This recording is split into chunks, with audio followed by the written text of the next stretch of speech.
First time क्या नीरज को call लेके आए हैं स्टार्ट हो गया अपने आप सॉल्व हो जाता चाचा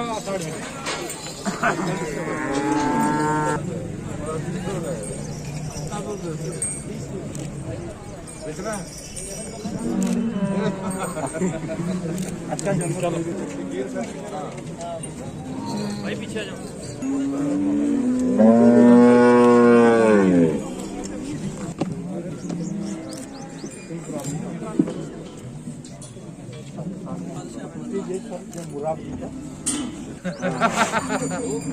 बांडीपुर में इसके कारण सर अभी 4 गाय पकड़ी गई, वो जो अनंतनाग से चोरी हो गई।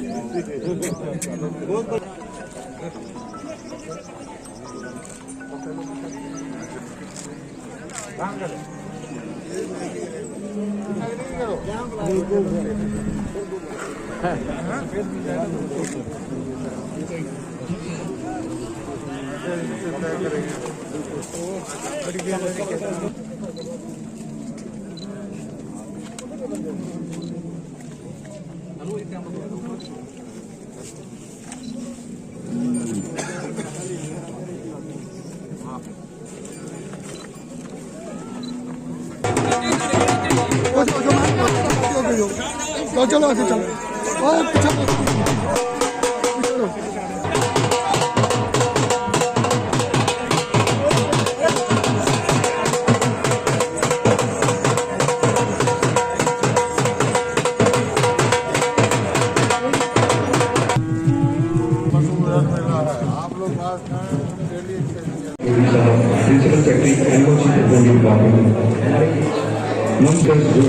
तो पहले के अंदर आ जाए हमारे चीफ गेस्ट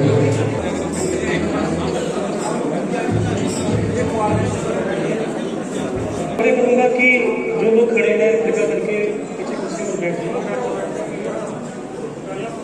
मैं डॉक्टर दिनेश कुमार यहाँ उपस्थित सभी महानुभाव 5 शब्दों से करें। कैसे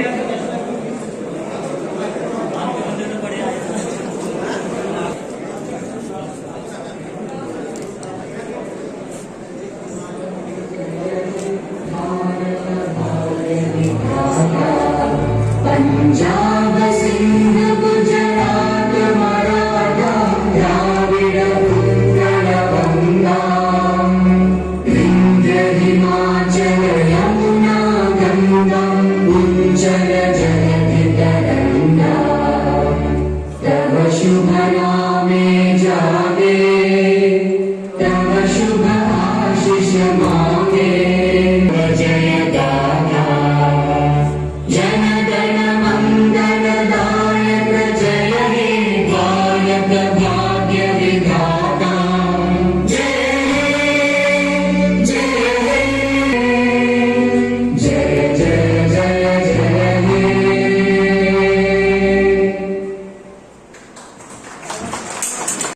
डेयरी सेक्टर के बारे में अच्छी जानकारी मिले। दूसरा, इस तरह के मेले एक प्लेटफॉर्म देते हैं बायर्स और सेलर्स को आपस में मिलने का, एक दूसरे के बारे में जानकारी करने का और खरीद बिक्री भी करने का। तो ये एक पहला प्रयास है जो इस साल पहली बार यहाँ नगरी में हमने किया है। और अगला मेला हम अगले महीने करेंगे, कोशिश करेंगे हर महीने एक मेला हो, और ना सिर्फ हमारे लोकल डेयरी सेक्टर से जुड़े लोगों को इससे फ़ायदा हो, पंजाब से भी लोग आएँ, अपने गाय भैंसे अगर बेचना चाहें तो बेचें, प्रदर्शन करें। तो इस तरह के मेलों का एक बहुत बड़ा रोल होता है जो अनफॉर्चुनेटली इस स्टेट में कभी इस ढंग का प्रयास हुआ नहीं। ये पहला प्रयास है। कुछ कमियां रही हैं मेलों में, उससे सीख के अगला मेला जो है इससे भी शानदार होगा। नो डाउट बढ़िया अच्छा कदम है सरकार का, लेकिन वहीं दूसरी तरफ देखें तो पशुधन जो है वो हाईवे पर हादसों का शिकार होता है। सर उसको लेकर कोई पशुधन हादसों का शिकार इंसान भी हो रहे हैं हाईवे पे। हाईवे पे दोनों तरफ की जिम्मेवारी है। एक तो रेगुलेटर की भी जिम्मेवारी है और एक हमारी आपकी भी जिम्मेवारी है जो पशु को खुला छोड़ देते हैं और अपनी जिम्मेवारी से बच जाते हैं, दूसरे पर जिम्मेवारी डालते हैं। तो एक जनता और प्रशासन दोनों की जिम्मेवारी होगी। सर डेयरी फार्म के लिए काफ़ी लोगों को उत्साहित जो किया जा रहा है, लेकिन प्रोसेसिंग के लिए क्या आप अगर आप देखिए भाई, अगर पिछले 10 सालों में पूरे स्टेट में 600 डेयरी लगे थे, और जो 600 डेयरी लगे थे वो सिर्फ 2 से 5 गाय वाले। जब हमने पिछले साल हम अपनी पॉलिसी को चेंज किया, उसको 5 से 50 गाय के बीच का बना दिया, तो एक साल में अकेला स्टेट में 600 डेयरी लगे हैं। और जिस ढंग से डिपार्टमेंट काम कर रहा है और लोग जिस ढंग से सामने आ रहे हैं, हमारा कोऑपरेशन चल रहा है। जो हम 25% दूध बाहर से मंगाते थे, सब कुछ अच्छा रहा, तो अगले साल इस वक्त तक हम ऐलान करने की हालत में हो गए कि हम मिल्क सरप्लस यूटी हो गए हैं। हम यहाँ से मिल्क या तो बाहर भेजेंगे या मिल्क के सामान बना के बाहर भेजेंगे। उसके लिए भी इंटरप्रेन्योर्स हम सामने ला रहे हैं, उनकी मदद कर रहे हैं। सर गवर्नमेंट जॉब का इतना स्कोप नहीं है, युवा है, इसीलिए हमारा जोड़ा जाएगा, इसीलिए मैंने कहा कि हमने अपनी सारी पॉलिसियाँ, चाहे डेयरी की हों, पोल्ट्री की हों, आपको शर्म आएगी सुन के कि हरियाणा से कैटल फीड आता है, जबकि इतना ग्रीन प्रदेश है, तो कैटल फीड की यूनिट क्यों नहीं युवा लगाएंगे 10 लाख की। हमने उस सब चीज़ के लिए 50% सब्सिडी रखी है कि आप छोटे छोटे यूनिट्स लगाइए एग्रीकल्चर और हॉर्टिकल्चर के बेस पे, डेयरी की, पोल्ट्री की। और आपको इतनी सब्सिडी, जितनी सब्सिडी आज यूटी प्रशासन यहाँ पे दे रही है, इतना अगर किसी मुल्क के किसी और स्टेट में हो तो मुझे आके कल नाम बता रहा। लोगों को अवेयरनेस बहुत कम है। अवेयरनेस अगर अवेयरनेस कम होता मैडम, 600 डेयरी एक साल में नहीं लगी होती। सर दूध के लिए काफ़ी प्रॉब्लम। अब हम हर किसी के घर तक नहीं पहुंच सकते, शायद आपके घर तक नहीं पहुंचे, लेकिन 600 डेयरी ऐसे बगैर अवेयरनेस के जो है इसमें काफी जो है 90% तक जो है वो फीमेल काफी जो मिलेगा। क्या सर वो गारंटेड क्या? जैसे जो पशु है, पशु को फीमेल उसकी टीकाकरण होगा तो फीमेल हमें टेक्निकल चीजें ये लोग बताएंगे।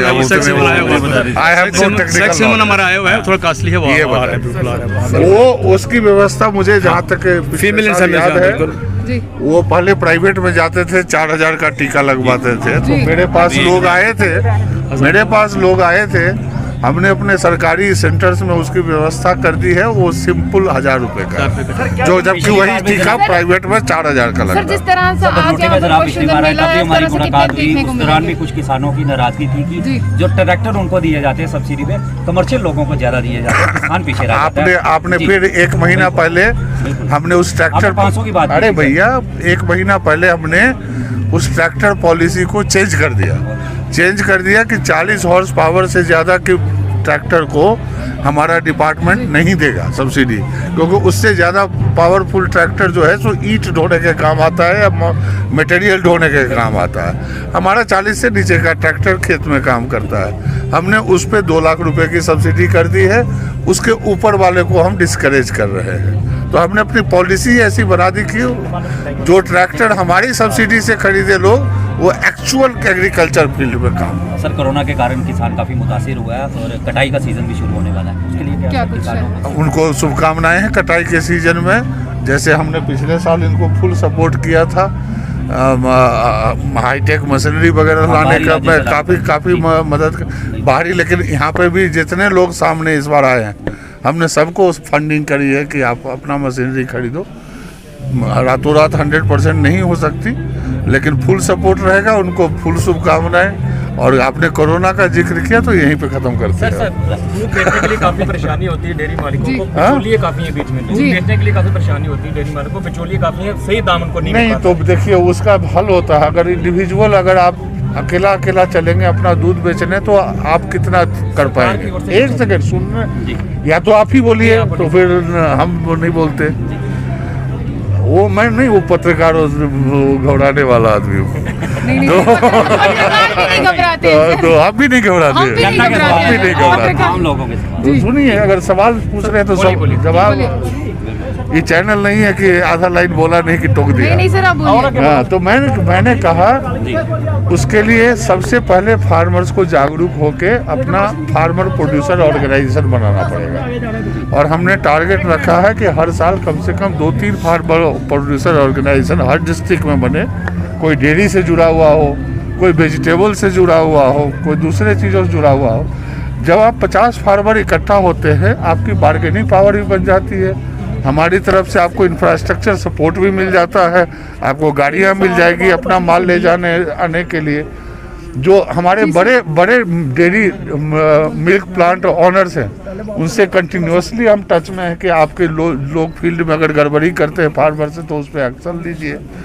तो फार्मर्स को भी थोड़ा जागरूक करना है हमें, हम जो जिस पे कर रहे हैं, और हमारी तरफ से उनको फुल सपोर्ट होगा उनके प्रोसेसिंग और सेलिंग में। तो क्या सरकार की ओर से प्रोसेसिंग को प्लांट इस तरह से लगाए जाएंगे ताकि सरकार के प्रोसेसिंग प्लांट नहीं लगेंगे, इसके मैं बिल्कुल खिलाफ हूँ, क्योंकि सरकारी चीज़ें चलती नहीं है। तो कोई भी प्राइवेट के लिए हमने 50% सपोर्ट रखा है। जो भी आदमी आए प्लांट लगाए, क्योंकि वो उसको 4 पैसे आगे भी कमाते रहना है। तो वो ठीक कौन लोग होंगे सर? प्राइवेट आप होंगे, हम होंगे, और कौन होंगे? मैं रिटायरमेंट के बाद लगाऊंगा।